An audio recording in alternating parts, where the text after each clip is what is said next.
Mwanamke ambaye unatamani kushika ujauzito na una ndoto ya kuweza kushika ujauzito au umeshahangaika kwa muda mrefu, na kushauri siku ya leo kwamba kaa mbali na chipsi, kaa mbali na soda, kaa mbali na juisi, kaa mbali na bidhaa. Acha kula chipsi, acha, kwa sababu wengine tayari una tatizo lakini unaendelea kula chipsi.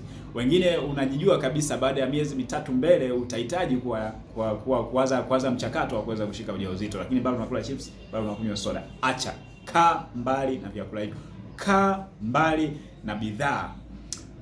Kula matunda kama unahitaji juisi, au pata mua kama unahitaji kupata sukari.